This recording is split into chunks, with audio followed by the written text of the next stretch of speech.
میں نے ہدایات ان کو جاری کی ہیں کچھ ضروری قسم کی، جیسے کہ سبھی ہرنائی سیکشن ابھی تک 98% بن چکا ہے اور اس کے اندر کچھ شارٹ فالز ہیں، تو اس کا بھی ہم جائزہ لے رہے ہیں، کیونکہ بڑی ہیوج انویسٹمنٹ ریلویز نے وہاں پہ کی تھی لیکن ٹرین نہیں چلی۔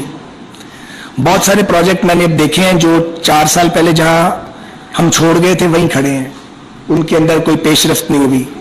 1-2 پروجیکٹ ایسے ہیں جو نیب نے جو تباہی مچائی ہے اس ملک میں، اس کی وجہ سے افسران نے ہاتھ ہی نہیں لگایا اور وہ 4 سال کی تاخیر کا شکار ہو گئے ہیں۔ تو اب ہم اس کو دوبارہ اس کو ادارے کو ٹیک اوور کیا انشاءاللہ تعالیٰ، تو اپنے افسران، ملازمین اور ان سب کے تعاون سے انشاءاللہ پہلے جیسا ماحول واپس آ جائے گا، بلکہ آ گیا ہے۔ اور سیکریٹری ریلویز بھی ایک ریلوے سروس کے افسر ہوں گے، اور اسی طرح سی او ریلویز بھی، وہ تو ہوتی ریلوے سروس کے اندر سینئر موسٹ آدمی کو لگایا جائے گا میرٹ کے اوپر۔ کسی کو ادارے سے نکالنے کا، جو پچھلے دور میں آئے ہیں، نکالنے کا کوئی پروگرام نہیں ہے۔ میں فردن سب سے ملوں گا اور جو باصلاحیت لوگ ہوں گے وہ یہاں کنٹینیو کریں گے۔ آئی جی ریلویز بھی فیصل شاہکار ایک اچھے ویل ریپیوٹیڈ افسر ہیں، وہ بھی انشاءاللہ یہی کنٹینیو کریں گے، اپنی پروفیشنل ڈیوٹی سر انجام دیں گے۔ تو یہ ابھی چند بنیادی باتیں ہیں۔ سول ایوییشن کا محکمہ میرے لیے نیا ہے اور بہت بڑا چیلنج ہے۔ ریلوے اب اتنا بڑا چیلنج نہیں ہے، کیونکہ وہ ہم مل جل کے سارے کر لیں گے، اور ویسے بھی آپ کے ہوتے ہوئے جو ہے وہ کسی غلطی کی گنجائش نہیں ہے، کیونکہ آپ جتنے مہربان ہیں اتنے ہی سخت ہیں، اور آپ کو سخت ہونا چاہیے، کیونکہ آپ میں سے بہت سارے دوست جو ہیں وہ اپنی رائے دیتے ہیں اور ان کی رائے کا بہت فائدہ ہوتا ہے۔ تو میں آپ سے پھر درخواست کروں گا کہ پہلی سی اسپرٹ کے ساتھ آپ دوست جو ریلوے کے بیٹ رپورٹر ہیں اور ریلوے کو آپ سے زیادہ کوئی نہیں جانتا، آپ اپنی انپٹ دیتے رہیں۔ بس میری یہ درخواست ہوگی کہ جب آپ کوئی مائنڈ میک اپ کریں تو اس سے پہلے ہماری رائے ضرور سن لیں، فیصلہ آپ کریں، لیکن ہماری رائے لے لیں، ہو سکتا ہے انفارمیشن درست ہو سکتا ہے انفارمیشن درست نہ ہو، تو ہم آپ سے پورا تعاون کریں گے انشاءاللہ تعالیٰ، اور پاکستان ریلوے کو واپس ٹریک پہ لائیں گے۔ اور اسی طرح ابھی پی آئی اے کے معاملات سامنے آنے والے ہیں، ابھی اس پریس کانفرنس کے بعد ایک کمپریہنسو زوم پہ میٹنگ ہوگی جس میں چیزیں سامنے آئیں گی، کچھ چیزیں سامنے آنا شروع ہو گئی ہیں، تو انشاءاللہ تعالیٰ پھر اس پہ بھی معاملات جب سامنے آ جائیں گے تو اپنی رائے آپ کے سامنے رکھیں گے۔ آپ جانتے ہیں کہ ریلوے ہیڈ کوارٹرز میں ماضی میں کبھی سیاست پہ بات نہیں کرتا تھا، آپ سوال بھی کرتے تھے تو میں اس کو ٹال دیتا تھا۔ میں اب بھی ایسا ہی کرنا چاہ رہا ہوں، لیکن حالات بدل گئے ہیں اور ہمیں کچھ نہ کچھ تو کہنا ہے، کیونکہ کچھ بھی نہیں اگر کہیں گے تو ایک ون وے نیریٹو جو ہے وہ چلتا جائے گا۔ اس لیے یہ مجبوری سمجھیں کہ کچھ بات مجھے سیاست پہ بھی کرنی ہے، اگر آپ مجھے اجازت دیں تو۔ اجازت ہے آپ کی؟ بہت مہربانی۔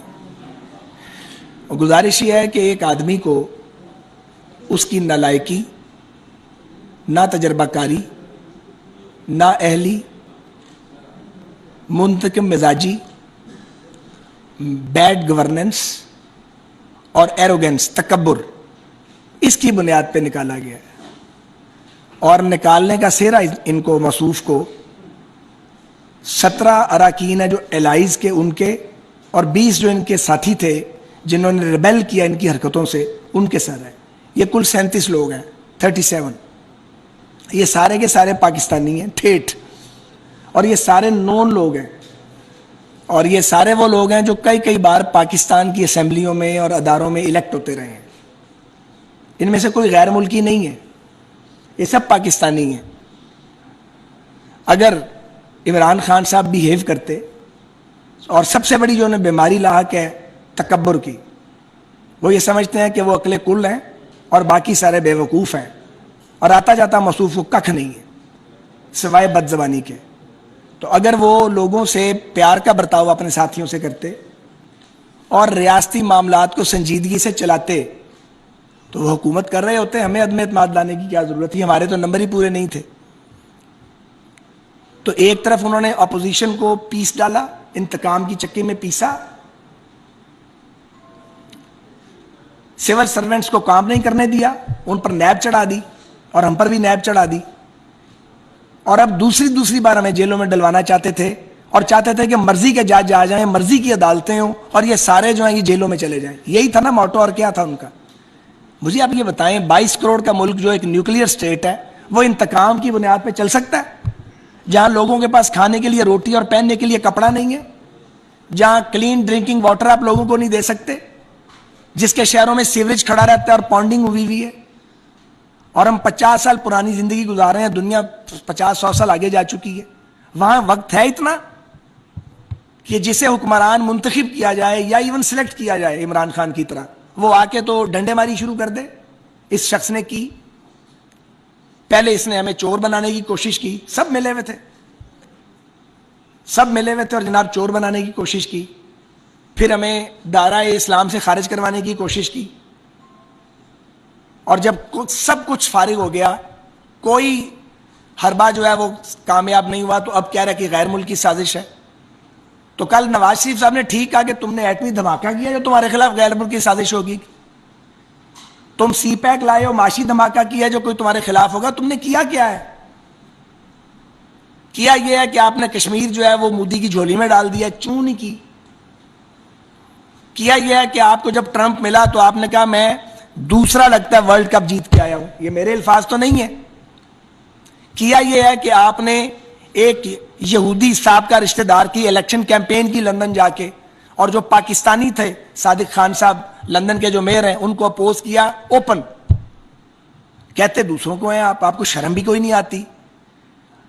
تو یہ ہے ان کا کچا چٹھا. سو یہ اب بھنگڑے ڈالیں, یہ لڈیاں ڈالیں, یہ ڈانس کریں, یہ جو مرضی کریں, ان کے مقدر میں یہی کچھ ہے. ہم نے کام کرنا ہے, مگر یہ نہیں ہو سکتا کہ یہ بولے گا تو اس کو جواب نہیں ملے گا. جواب اس کو ملے گا, کیونکہ ظاہر ہے ہماری الیکٹریٹ, ہمارا ووٹر اور ہمارا سپورٹر کہتا ہے جی آپ جواب کیوں نہیں دیتے. تو ہم بد زبانی تو نہیں کر سکتے عمران خان اور اس کے مافیا کی طرح, پر جواب دینا تو بہرحال ہمیں آتا ہے, اللہ کے فضل سے وہ ہم دیں گے. تو میں کہنا یہ چاہ رہا ہوں کہ جس مراسلے کا یہ ذکر کرتے ہیں وہ مراسلہ لے جائیں نا کسی عدالت کے اندر اور کہیں کہ جی یہ غدار ہیں سارے, ان پہ مقدمہ درج کرو. آپ کاغذ لہراتے رہیں اور آپ سمجھیں کہ آپ کا چورن بکے گا, تو اس طرح نہیں بکتا چورن. یہ سازش عمران خان صاحب کے نکالنے کی عمران خان صاحب نے خود کی ہے. یہ بنی گالا میں تیار ہوئی ہے, اور یہ سازش جو ہے اس کو جادو ٹونے کا تڑکا لگا ہوا ہے. جو پنجاب میں ہوتا رہا ہے بزدار کی موجودگی میں, اور جو نام آج کل آ رہا ہے, میں اس نام کو ریپیٹ نہیں کرتا, میں خواتین کے نام ہی لیا کرتا. بچے کو پتا ہے یہاں پہ ڈپٹی کمشنر اور جب ڈی پی او لگتے تھے تو کیا جاتا تھا, یہاں افسران کی تقرری کس طرح ہوتی تھی اور کون پیسے دیتا تھا. ابھی تو 2 باتیں سامنے آئی ہیں. ایک توشہ خانہ, توشہ خانہ جو ہے وہ آپ گھر سے لے کے آتے ہیں. توشہ خانے میں اگر آپ سستی چیز لیتے ہیں, کسی سربراہ مملکت نے دی ہے, آپ نے خرید لی ہے, مروجہ قوانین کے مطابق قیمت جو بھی دیا آپ نے, اپنے گھر میں رکھو نا, کہ نیلامی کے لیے مارکیٹ میں لے جاؤ گے, تاکہ ان کو واپس جنہوں نے تحفے دیے ہیں, جب ان کو پتا چلے گا ہمارے تحفے مارکیٹ میں بک رہے ہیں تو ملک کے پلے کچھ رہے گا باقی. ان کی بیچی ہوئی گھڑیاں انہی کے پاس چلی گئیں جنہوں نے ان کو تحفے میں دی تھی. پاکستان کی انہوں نے ناک کٹوا دی, شرم بھی نہیں آتی اس آدمی کو, پھر کہتا جی میں نے تو سڑک بنائی ہے.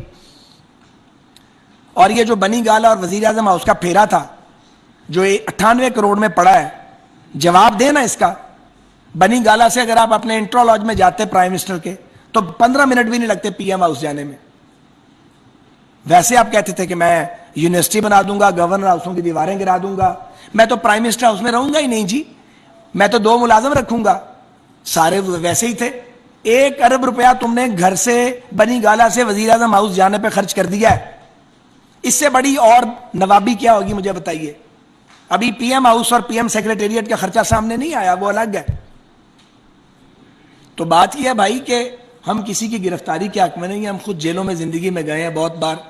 ہم سمجھتے ہیں کہ جیلوں میں ڈال دینا جو ہے اس سے آپ لوگوں کے ساتھ زیادتی تو کرتے ہیں, اور یہ زیادتی نہیں ہونی چاہیے. اور دوسری بات ہے کہ میری یہ ذاتی رائے ہے, ایگزیکٹو کا کام ہے کہ وہ ملک چلائے, اکاؤنٹیبلٹی جو ہے وہ اداروں کا کام ہے. وہ حکومت وقت جو ہے وہ قانون کے پیرامیٹر میں رہ کے کر سکتی ہے. ہم یہ نہیں کریں گے کہ اگر خواجہ سعد رفیق کو پکڑنا ہے تو مہینہ پہلے ڈنڈورا پیٹتے تھے ان کے وزراء, یہ پکڑا جائے گا, یہ پکڑا جائے گا. انہیں غیب سے خبر آتی تھی یہ پکڑا جائے گا, اس لیے کہ نیب اور یہ ان کا ناپاک گٹھ جوڑ تھا، یہ ایک شیطانی اتحاد تھا، شیطان اور شتونگڑے اکٹھے تھے، اور یہ پلان لے کے آئے تھے کہ پاکستان پہ 12 سال رول کریں گے. چوتھا سال آپ کو نصیب نہیں ہوا، آپ کی اپنی حرکتوں سے. سازش عمران خان آپ نے خود کی ہے، آپ کے رویے نے کی ہے. جو لوگ جنہوں نے ریبیل کیا ہے، جن ایم این ایز نے، وہ کہتے ہیں یہ آدمی کو آدمی نہیں سمجھتے تھے، سیدھے منہ بات نہیں کرتے تھے، ہاتھ میں لانا پسند نہیں کرتے تھے، بات کسی سے کرتے نہیں تھے. الائز سے پوچھا تو انہوں نے کہا جی کچھ نہ پوچھیں جو ہمارے ساتھ ہوئی ہے. لوگ تو آپ سے تنگ تھے، تو جب رسے کھلے اور جب لوگ نیوٹرل ہو گئے تو پھر نیوٹرلٹی آ گئی، تو اس کے بعد آپ کے پلے رائی کچھ نہیں باقی. کیونکہ یہ شخص ہے جو امپائر کے ساتھ مل کے کھیلتا ہے. امپائر کی انگلی اٹھانے کی بات 2014 میں ہم نے نہیں، عمران خان نے کی تھی، جب ایک منتخب حکومت کو گرانے کے لیے دھرنا دیا تھا. اب پھر کہہ رہا میں لانگ مارچ لے کے جاؤں گا، تو ضرور جاؤ بھائی لانگ مارچ لے کے، پھر دیکھے گی حکومت اس نے کیا کرنا ہے. تو یہ چند باتیں میں نے آپ کے آگے رکھی ہیں. یہ سیاسی بات اس لیے کرنی پڑی ہے کہ یہ کل رات ہمارے شہر میں آگے پتہ نہیں کیا فضولیات بولتے رہے ہیں جن کا کوئی سر پاؤں نہیں تھا. آزادی چاہیے، آزادی چاہیے. بھائی نواز شریف صاحب کو بھائی جب ایٹمی دھماکے کیے سپر پاورز کی مرضی کے خلاف تو ان کی گورنمنٹ ٹاپل کروائی گئی تھی. اس کا ایک جواز سمجھ آتا ہے کہ انہوں نے نیوکلیئر ایکسپلوژن ان کی موجودگی میں ہوئے تھے، ان کی حکمرانی میں. جب دوسری بار میاں صاحب کو نکالا گیا تو سی پیک کی شکل میں ایک معاشی دھماکہ کیا تھا. آپ نے کون سا دھماکہ کیا ہے؟ آپ نے تو پاکستان کی معیشت کا سوا ستیاناش کر کے رکھ دیا ہے. پہلی کیبنٹ میٹنگ میں جو ہمیں بتائی گئی ہیں، جو فگرز آئی ہیں، ہوش ربا ہیں. کہاں پہنچا دیا انہوں نے پاکستان کو. اور میں حیران ہوں، بجائے شرم آئے آدمی کو کہ میں نے ملک کا بیڑا غرق کر دیا ہے، لوگوں کو بھوکا مار دیا ہے. قرضہ جتنا 70 سال میں لیا گیا آپ نے 4.25 سال میں اس سے زیادہ لے لیا ہے. مجھے بتائیں کہ لگا نظر آتا ہے؟ تو یہ ان کے کرتوت ہیں. ان کا مقابلہ سیاست کے میدان میں کریں گے، لیکن کام جو ہمارے ذمہ لگا ہے اس کا وقت ان پر برباد نہیں کریں گے. کام سنجیدگی کے ساتھ کریں گے. پاکستان کو، پاکستان کے اداروں کو انشاءاللہ تعالی ٹریک کے اوپر واپس لائیں گے. ایک بات اور کرنی ہے، پھر میں کوسچنز آپ کریں. یہ کہتا ہے کہ جی عدالتیں جو ہیں وہ رات کو کیوں کھلی ہیں. کوئی سے پوچھے کہ یہ آئین جو ہے آپ اس کے اوپر سے روڈ رولر گزار دیں یا آئین کی کتاب کو پھاڑ کے پھینک دیں، آپ دادا گیری کریں اسمبلیوں کے اندر، آپ جو لکھے ہوئے قوانین ان کی بلیٹنٹ وائلیشن کریں، تو کیا عدالتیں بند رہیں گی؟ بلکہ اگر عدالتیں بند رہتی ہیں تو اس کا مطلب تھا اس ملک میں کوئی عدالتی نظام نہیں ہے. تو اگر سپریم کورٹ آف پاکستان نے کانسٹیٹیوشن آف پاکستان کو پروٹیکٹ نہیں کرنا تو کون کرے گا؟ انہوں نے اپنی آئینی ذمہ داری ادا کی. تماشا لگا ہوا تھا قومی اسمبلی میں، سب سے بڑے ایوان میں جو مدر آف دی انسٹیٹیوشن ہے، انہوں نے تماشا لگایا ہوا تھا. انہوں نے پکڑا ہوا تھا قومی اسمبلی کا دروازہ، میں نے نہیں جانا، میں نے وزیر اعظم ہاؤس سے نہیں نکلنا. یہ کوئی طریقہ ہے؟ آپ کی جو مصنوعی اکثریت تھی آپ نے لوز کر دی. جب لوز کری تو آپ کو باہر جانا ہے. پہلے بھی وزیر اعظم جاتے رہے ہیں، کسی نے وزیر اعظم کا دروازہ کبھی پکڑا وزیر اعظم ہاؤس کا کہ میں نے نہیں جانا؟ نواز شریف صاحب بھی گئے ہیں، گیلانی صاحب بھی گئے تھے، 5 منٹ لگاتے ہیں لوگ جاتے ہوئے. یہ چونکہ ان کی کوئی وقار ہی نہیں ہے، ان کی کوئی سیلف رسپیکٹ ہی نہیں ہے، اس لیے انہوں نے تماشا کھڑا کیا. اور اگر عدالتیں نہ کھلتی تو پاکستان میں بحران نہ آ جاتا آئین. اگر عدالت نہ آتی بیچ میں تو کون آتا بیچ میں؟ ذرا سوچیں. یہ چاہتا تھا کہ پاکستان میں ڈیموکریٹک سسٹم ڈیریل ہو، نہ کھیلوں گا نہ کھیلنے دوں گا. یہ پاکستان کے مفادات ہیں، ان کے سامنے ملکی مفادات کو یہ ان سے کھلواڑ کرتے ہیں. یعنی ریاست کو نقصان ہوتا ہے ہو جائے، ڈیموکریسی جاتی ہے ڈیریل ہو جائے، آئین ٹوٹتا ہے ٹوٹ جائے، عمران خان نہیں جا سکتا کہیں. کیوں؟ تم کون ہو؟ کیا تم نے پاکستان کے لیے؟ ایک شوکت خانہ بنایا تم نے، مانتے ہیں تو بہت اچھے کرکٹر رہے ہو، مانتے ہیں. تو اس کا مطلب ہے آپ کو حق دے دیا جائے، حق حکمرانی، کہ آپ ججوں پر بھی تنقید کریں، آپ ریفرنس بھی بھجوائیں ججز کو، جہاں مرضی کا فیصلہ نہ آئے وہاں پہ گالیوں کی بوچھاڑ کر دیں. چیف الیکشن کمشنر کا پہلے آپ نام دیں، انڈرسٹینڈنگ سے اپوزیشن اور گورنمنٹ کی وہ لگیں. اگر وہ آپ کے احکامات نہ مانے غیر قانونی تو آپ چیف الیکشن کمشنر پہ دھاوا بول دیں. اور اگر آپ کو نظر آئے کہ جی اسٹیبلشمنٹ نیوٹرل ہے تو آپ نیوٹرل کے مختلف معنی دینا شروع کر دیں آپ، اور آپ جلسوں میں نعرے لگوائیں اور گالیاں دیں لوگوں کو. تو یہ برداشت نہیں کیا جائے گا، اسے قبول بھی نہیں کیا جائے گا، اور اس کا سیاست کے میدان میں جمہوری رویے کے ساتھ مقابلہ کیا جائے گا. پاکستان ریلوے کے حوالے سے سوال ہے.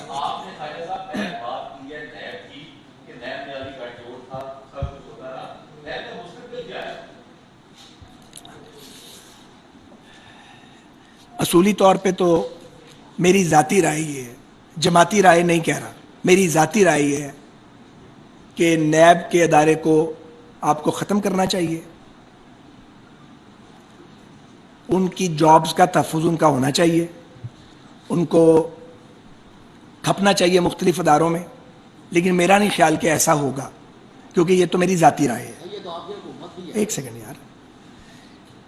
تو نیب کا جو ڈریکونین لا ہے اس میں چونکہ اس بار وقت کم ہے, جتنی ریفارمز ہو سکیں گی وہ ریفارمز ہوں گی. اور عمران خان آپ کو یہ موقع نہیں ملے گا کہنے کا کہ یہ نیب ختم کرنے کے لیے آئے تھے. ہم یہ بھی نہیں کہتے کہ نیب ان کو پکڑ لے جا کے, یہ ہمارا ایجنڈا نہیں ہے, لیکن نیب کے ذریعے جس طرح سول سرونٹس کو نہیں عمل تھا, اس کے علاوہ مجھے کچھ نہیں کہنا. تو یہ موجودہ حکومت چونکہ ایک پارٹی کی حکومت نہیں ہے, یہ ایک کثیر الجماعتی حکومت ہے, تو یہاں مشاورت سے فیصلے ہوں گے. قانون میں تو بنیادی کرنی پڑے گی, جہاں جہاں انسانی حقوق کی وائلیشن ہے, جہاں جہاں وہ سی آر پی سی سے متصادم ہے, جہاں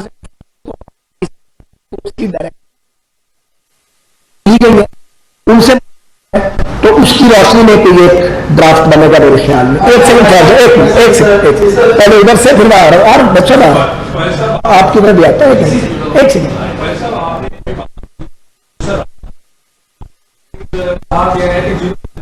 سدھاری نہ تو وہ معاملہ خراب ہوگا. ایک یہ کہیے گا کہ کتنے مخاطب کر کے کہہ رہے ہیں جو ٹرینڈ بن رہے ہیں 10 سے 12 دن کے اندر ہم دیکھ رہے ہیں جس طرح عدالت کو جس طرح ملائن کیا جا رہا ہے, نام کیے جا رہے ہیں عدلیہ کے اوپر اور کارپوریٹ کے اوپر. کیا دیکھ رہے ہیں آپ کی حکومت اب آئی ہے, آپ نے تو ایک گجرات میں تقریر کی تو آپ کو خلاف کافی چیزیں تقریر تھی, تو ابھی کیا کون دیکھ رہا ہے اس تمام معاملے کو اور آپ کی حکومت کیا کرے گی؟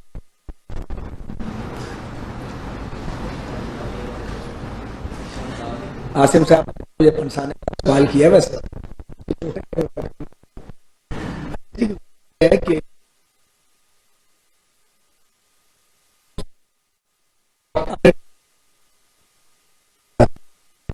یہ ہر حکومت کی ذمہ داری ہے. دوسری بات یہ ہے کہ کوئی اگر یہ سمجھے کہ وہ جلسے کر کے سوشل میڈیا پہ پیسہ لگا کے گالم گلوچ کر کے وہ اداروں کو بلیک میل کرے گا, جو کہ عمران خان اور ان کا ٹولہ سوشل میڈیا پہ پیسہ لگا کے گالم گلوچ کر کے وہ اداروں کو بلیک میل کرے گا, جو کہ عمران خان اور ان کا ٹولہ کر رہا ہے, تو اس کی تو اجازت نہیں دی جانی چاہیے. اس کو کاؤنٹر کرنا چاہیے اور اس کا کاؤنٹر نیریٹو جو ہے وہ سامنے آنا چاہیے. اور یہ جو آج میں آپ سے گفتگو کر رہا ہوں, جو میں پہلے کبھی کرتا نہیں تھا ریلوے ہیڈ کوارٹر میں, شاز ہی کبھی کی ہوگی, یہ بھی اسی سوچ کا نتیجہ ہے کہ اپنا کام بھی کریں, لیکن ان کی جو الزام تراشی ہے اس کو بھی اس لیے کاؤنٹر کرنا ضروری ہے, بات کرنی ضروری ہے, تاکہ لوگوں کے اندر ایک طرف کی بات نہ جائے. تو جی آپ بات کریں. اس سے پہلے جو آپ گفتگو کر رہے تھے کہ نیب کے ادارے کو ختم کر دینا چاہیے, میری ذاتی رائے ہے یہ. ذاتی رائے ہے, اور کافی اور لوگ بھی آپ کی پارٹی سے یہ آواز آ رہی ہے, دوسری پارٹیاں بھی ایسا کہہ رہی ہیں جن کے اوپر نیب کی جانب سے مبینہ ظلم کیا گیا تحقیقات کے ذمہ. میرا آپ سے سوال یہ ہے کہ اگر نیب کا ادارہ ختم کیا جائے گا تو پھر اگر کسی کے خلاف کوئی کیس یا کوئی ریفرنس بنتا ہے تو وہ کس ادارے کے, دیکھیں نا جیسے آپ کہہ رہے ہیں کہ اس کی سمجھ آ گئی, میں مختصر میں سمجھ گیا. تحقیقات کون کرے گا؟ بھائی میرا نہیں خیال کہ نیب ختم کی جا رہی ہے, میری ذاتی رائے جو بھی ہو, میں تو ایک آدمی ہوں نا. تو دوسری بات یہ ہے کہ پاکستان کے قوانین میں ادارے تو موجود ہیں اکاؤنٹیبلٹی کے, اینٹی کرپشن کے ادارے صوبوں میں موجود ہیں, وفاق میں ایف آئی اے موجود ہے, پھر پاکستان کی عدالتیں فنکشنل ہیں, تو اکاؤنٹیبلٹی کا تو پورا ایک نظام موجود ہے. لیکن میں نے اپنی ذاتی رائے دی ہے, میں ذاتی رائے کو کیوں چھپاؤں, میں اپنی ذاتی رائے بالکل دوں گا. ضروری نہیں ہے کہ حکومت اس رائے پر عمل درآمد کرے, میں ایک آزاد آدمی ہوں, اپنی رائے تو رکھتا ہوں. میں تو ساتھ آ رہا ہوں.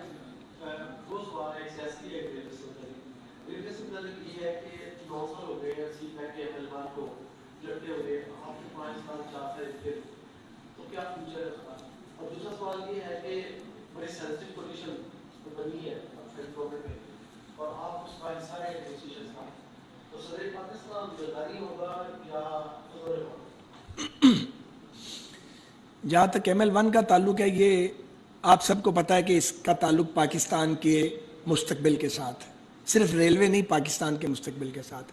ابھی میں نے ابتدائی معلومات لی ہیں، جو ایس پی وی ہم نے بنایا تھا وہ انہوں نے توڑ دیا ہوا ہے اور بیک برنر پہ جا چکا ہے، اور بالکل اس وقت وہ ڈیڈ ہوا ہوا پروجیکٹ ML1 کا بدقسمتی سے.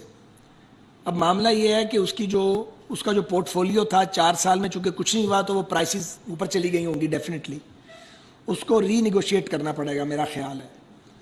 تو ابھی میں اس پہ حتمی بات اس لیے نہیں کرنا چاہتا کہ ابھی 2 دن ہوئے ہیں، مجھے چند دن اور دے دیں تاکہ میں اس کی تفصیلات میرے پاس آ جائیں. میں نے ان کو کہہ دیا ہے کہ ML1 کو ہمیں ہر قیمت پر اللہ کے فضل سے کرنا ہے. اب ہمارا پلان تھا تب 6 سال کا، یہ 9 سال کا کر گئے ہیں اس کو. تو 9 سال میں اگر فیز 1 بنا تو یہ تو دہائیاں چاہیے اس کام کو کرنے کے لیے. تو اسے سارے معاملے کو دوبارہ ہم نے اس پہ غور و خوض شروع کر دیا ہے.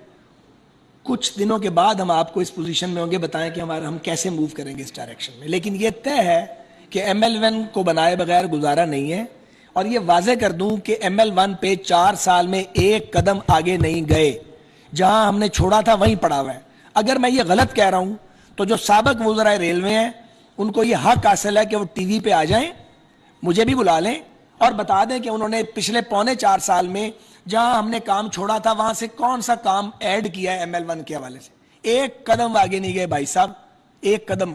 اگر یہ کچھ کام کر لیتے تو ظاہر ہے وہ پیسہ قرض کا پیسہ ہوگا، تو وہ قرض جو 4 سال پہلے آنا تھا اس میں جو چیز بننی تھی یا 4 سال بعد اس کی والیوم بڑھ جائے گا تو پے بیک نہیں کرنا، وہ پے بیک پھر یہ قوم کرے گی.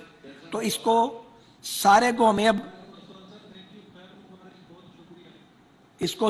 ہمیں ری وزٹ کرنا ہے اس سارے پروجیکٹ کو، اور پھر آپ کو اس کے بارے میں تفصیلات سے آگاہ کریں گے. نہیں پہلے انہوں نے کہتے ہیں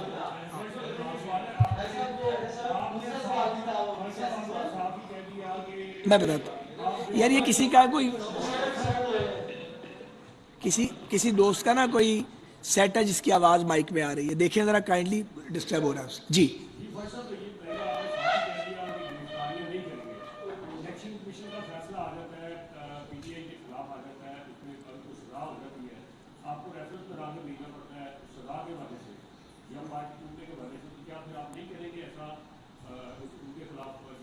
میں نے جو گزارش کی ہے بڑی سادہ ہے اور سمپل ہے کہ یہاں یہ نہیں ہوگا کہ وزیر اعظم ہاؤس میں بجائے ملک اور قوم کی خدمت کرنے کے لوگوں کی گرفتاریوں کا پروگرام بنے گا، یا وہ جو جھوٹ بولنے والے ترجمان تھے ان کی میٹنگز ہوتی رہیں گی اور کام نہیں ہوگا.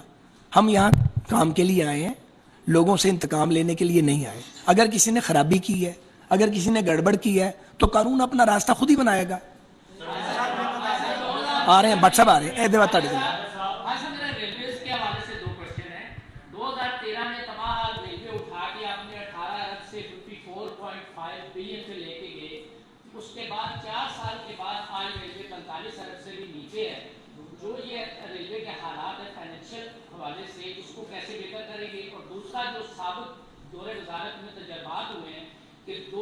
چلانے کی کیپیسٹی رکھنے والی Pakistan railway advisory and consultancy services کا ادارہ اور سبسڈری جو ہے اس کو پوری ریلوے کا کمرشل بزنس سونپ دیا گیا ہے جو اس کی کیپیسٹی میں نہیں ہے.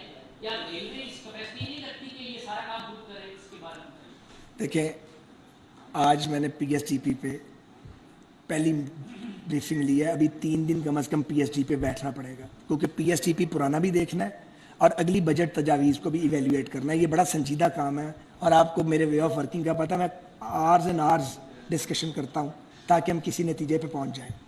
جہاں تک پاکستان ریلویز کی ٹرینوں کو پرائیویٹ سیکٹر کے والے تھرو ٹریکس کرنے کا تعلق ہے، ایک ٹرین کو ہم ری ایویلیویٹ کریں گے. اسی طرح جو ٹکٹنگ والا پروجیکٹ ہے اس کے بارے میں مجھے شکایات ملتی رہی ہیں، میں اس کی ابھی تفصیل میں نہیں جانا چاہتا.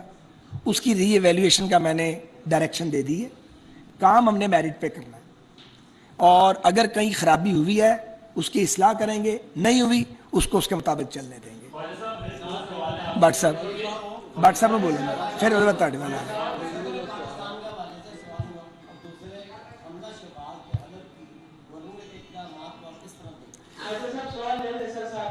دیکھیں جی، جو یہ ابھی میتھو صاحب نے بھی سوال کیا تو تسی بھی بٹ صاحب وہی سوال کر دیتا ہے ایکو لائنز میں اگلے صدر مملکت کے انتخاب کے حوالے سے. تو دیکھیے ہم پاکستان پیپلز پارٹی اور جمعیت العلماء اسلام کے ہم الائز ہیں, تو ہر کسی کو یہ حق حاصل ہے پاکستان کے آئین اور قانون کے تحت کہ وہ صدر مملکت کے عہدے کے لیے امیدوار ہو. تو اس کے لیے جب وقت آئے گا تو متحدہ اپوزیشن ایک ہی فیصلہ کرے گی. اس میں یہ فیصلہ اجلت میں کرنے والا فیصلہ نہیں ہے.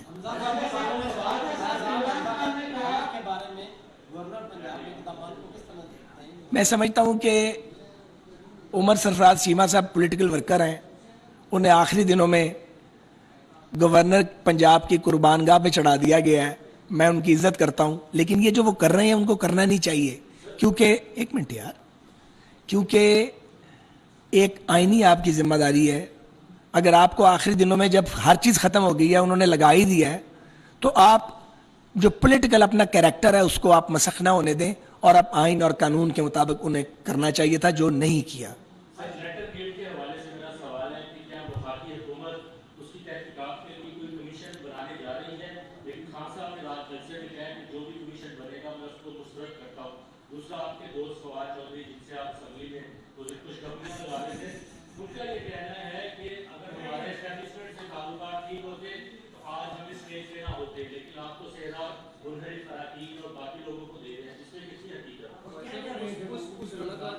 سوشل میڈیا پہ کمنٹ آیا تھا پڑے گئے تو جو مل رہے تھے.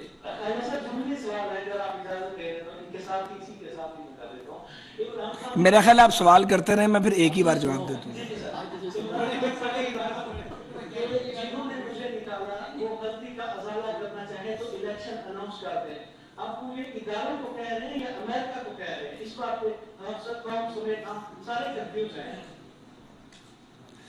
اور کوئی سوال ہے کہ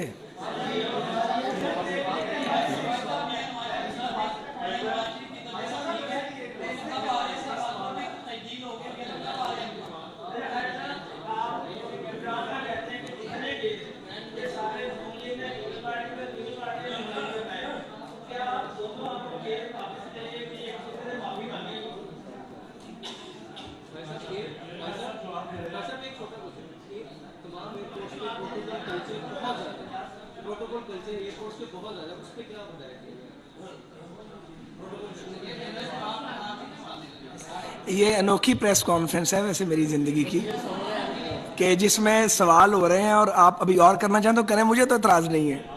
پھر جو سوال یاد رہے گا اس کا جواب آ جائے گا.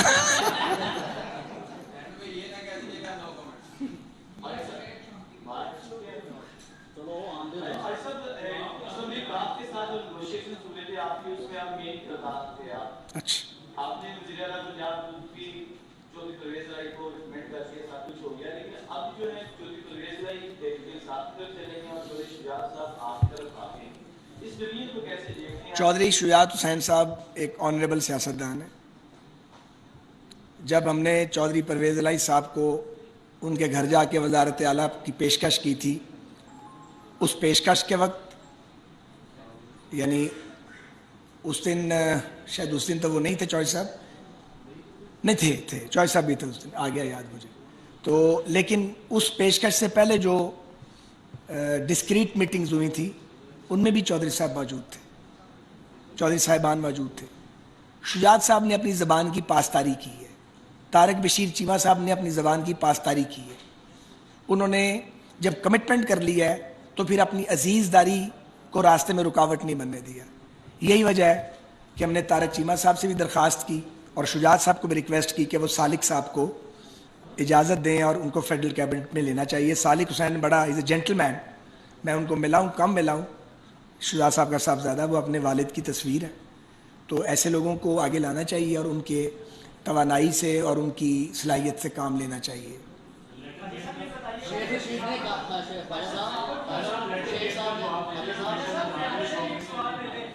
یار اگر 20 سوال کریں گے تو مجھے بتائیں.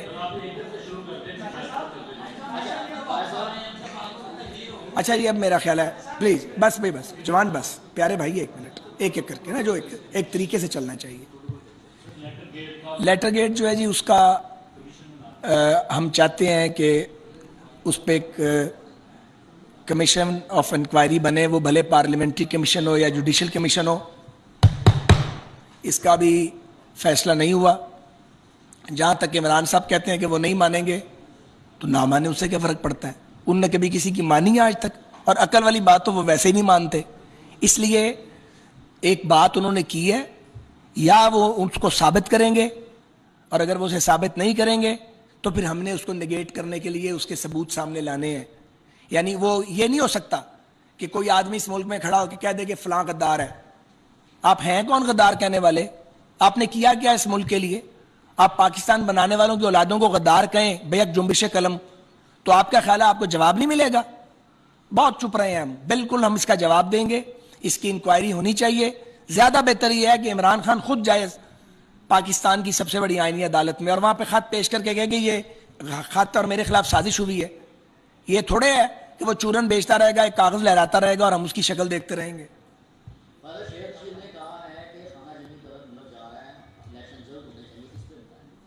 اس کے میں باتوں کو سیریسلی نہیں لیتا.